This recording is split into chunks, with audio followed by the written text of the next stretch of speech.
বন্ধুরা, আমাদের পৃথিবীতে যত বিধ্বংসী আর হিংসাত্মক ঘটনা ঘটেছে তার মধ্যে অন্যতম কি ছিল জানেন? তা ছিল জাপানের হিরোশিমা আর নাগাসাকি শহরের উপর পরমাণু হামলা। আজ থেকে প্রায় 130 বছর আগে ঘটে যাওয়া এই হামলার ইতিহাস সম্পর্কে আজকে জানবো কিভাবে দুটো দেশের সংঘাতের মধ্যে নিরীহ শত শত লক্ষ লক্ষ মানুষের প্রাণ গিয়েছিল।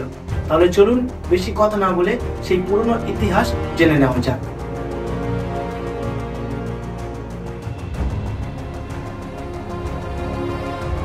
তৃতীয় বিশ্বযুদ্ধ পৃথিবীর ইতিহাসের এমন একটা কলঙ্কিত অধ্যায় যা পৃথিবী আজও নিজের সাথে বহন করে নিয়ে চলেছে।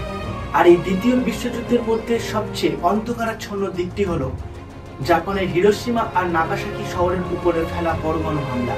তখন যুদ্ধ চলছে মার্কিন যুক্তরাষ্ট্র আর জাপানের মধ্যে। এই যুদ্ধের সময় পৃথিবীতে আর কিছু না থাক, ছিল চারিদিকে যুদ্ধের কোলাহল পরিবেশ আর মানুষের আর্তনাদ। কিন্তু এই কোলাহলপূর্ণ পরিবেশের মধ্যে মার্কিন যুক্তরাষ্ট্র এমন একটা কাণ্ড করে বসে যার রেশ আজও পৃথিবী বহন করে নিয়ে চলেছে। তারা জাপানকে আত্মসমর্পণ করানোর জন্য জাপানের দুটো বিখ্যাত এবং ব্যস্ত শহর হিরোশিমা ও নাগাসাকি, এই দুটো শহরে পরমাণু বোমা দিয়ে আক্রমণ করে বসে। সালটি ছিল 1945 সাল 6 আগস্ট। জাপানের একটি ব্যস্ত এবং কোলাহলপূর্ণ শহর হলো হিরোশিমা। শহরের মানুষজন নিজের কাজে ব্যস্ত, কিন্তু হঠাৎ করে তারা আকাশের দিকে চেয়ে দেখতে পায় একটা বিশাল মার্কিন উড়োজাহাজ উপরের দিকে ভেসে চলেছে এবং সেখান থেকে ধেয়ে আসছে একটি রকেট সাদৃশ্য বস্তু।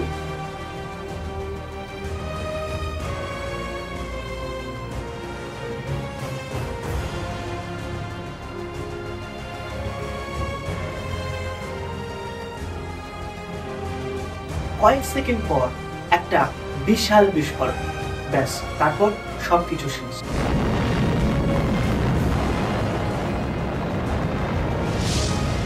যে জায়গায় পরমাণু বোমাটি ফেলা হয় তার 1 মাইলের মধ্যে যত ঘর, যত মানুষ, যা কিছু ছিল সব পুড়ে ছাই হয়ে যায়। যে জায়গায় বোমা ফেলা হয় সেখান থেকে প্রায় 100 মাইলের মধ্যে যত ঘরবাড়ি, যত মানুষজন ছিল সব কানা হয়ে যায়, কালা হয়ে যায় এবং ঘর বাড়ি, দৌড়, জানালা, কাঁচের জানালা যা ছিল সব ভেঙে গুঁড়ো হয়ে যায়। চারিদিকে দাউ দাউ করে আগুন জ্বলতে থাকে এবং কিছু মিনিটের মধ্যে পুরো শহরটি শেষ হয়ে যায়।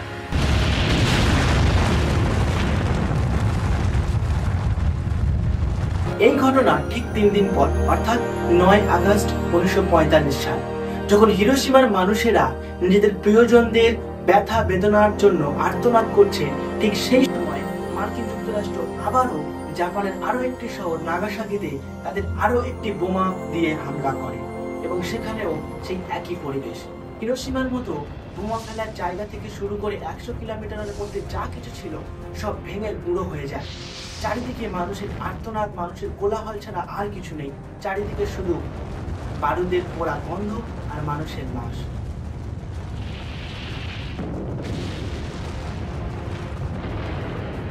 এই একটার পর একটা আকস্মাত পরমাণু হামলা জাপানকে যেন ভিতর দিয়ে মোচড়ে ভেঙে গুঁড়িয়ে দেয়। জাপানের মেরুদণ্ড ভেঙে যায় এবং জাপান তখন মার্কিন যুক্তরাষ্ট্রের সামনে আত্মসমর্পণ করতে বাধ্য হয়। গোটা বিশ্ব তখন মার্কিন যুক্তরাষ্ট্রের এই কাজের উপর নিন্দা এবং ছিছি করতে লাগলো, কিন্তু মার্কিন যুক্তরাষ্ট্রের কোনো যায় আসতো না, কারণ তারা একটা বিশাল বড় যুদ্ধ জয়লাভ করে এসেছে। আমেরিকা 1945 সালে 6 আগস্ট এবং 9 আগস্ট যে বিশাল পরমাণু বোমা দিয়ে আক্রমণ করে, তার ফলাফল আর মৃত্যু সংখ্যার কথা জানলে সত্যি আজকের দিনে দাঁড়িয়েও গায়ে কাঁটা দেয়। যুক্তরাষ্ট্রের বিমান বাহিনী হিরোশিমার উপরে যে পরমাণু বোমাটি ফেলেছিল তার আঘাতে প্রায় 1,40,000 মানুষ নিমেষের মধ্যে ধ্বংস হয়ে যায়। পরে বিভিন্ন সংস্থা দ্বারা এই পরমাণু বোমাটির নাম দেওয়া হয়েছিল লিটল বয়, অর্থাৎ ছোট্ট বালক। একইভাবে তারা আবার নাগাসাকিতে যে বোমা ফেলেছিল তার ধ্বংসাত্মক ক্ষমতা ছিল প্রচন্ড বেশি। সেখানেও একসাথে প্রায় 80,000 মানুষ নিমেষের মধ্যে ধ্বংস হয়ে যায় এবং এই বোমার নাম দেওয়া হয়েছিল ফ্যাট ম্যান। এটা তো শুধুমাত্র বোমা ফেলার কিছুক্ষণ পরের মৃত্যু সংখ্যা, কিন্তু নিউক্লিয়ার বম এইভাবে কাজ করে না। নিউক্লিয়ার বম যেমন ফেলার সঙ্গে সঙ্গে ধ্বংস তৈরি করে, ঠিক তেমনি বছরের পর বছর এই ধ্বংসের রেশ বয়ে নিয়ে যায়। কি বুঝতে পারছি না তাই তো? আসুন একটু ভালো করে বোঝা যাক।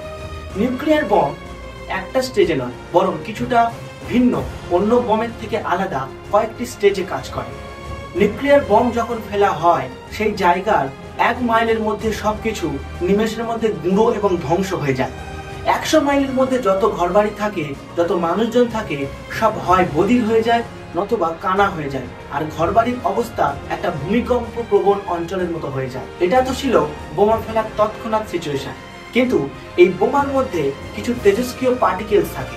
এই পার্টিকেলস বোমা ফাটার সঙ্গে সঙ্গে বায়ুমণ্ডলের সঙ্গে মিশে যায় এবং সেই বায়ুমণ্ডলের সঙ্গে মিশে যাওয়ার সঙ্গে সঙ্গে মানুষের নিঃশ্বাস ও প্রশ্বাসের সঙ্গে মানুষের দেহে প্রবেশ করে।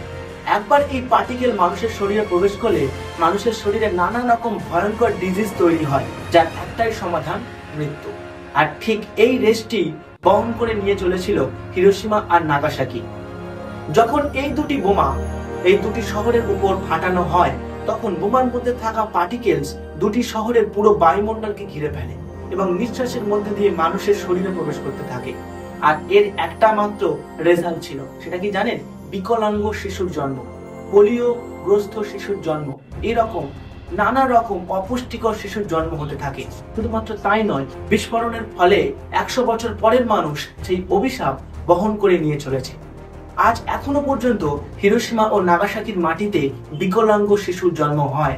তার কারণ এই হিরোশিমা ও নাগাসাকি শহরের উপর ফেলা পরমাণু আক্রমণ। তাহলে আপনারা বুঝতে পারছেন একটা পরমাণু হামলা কতটা ভয়ঙ্কর হতে পারে। যদিও হিরোশিমা এবং নাগাসাকি তার নিজের ছন্দে ফিরে উঠেছে আজকের দিনে, কিন্তু তবুও তাদের এই কলঙ্কিত অধ্যায় তারা আজও তাদের সঙ্গে বহন করে নিয়ে চলেছে।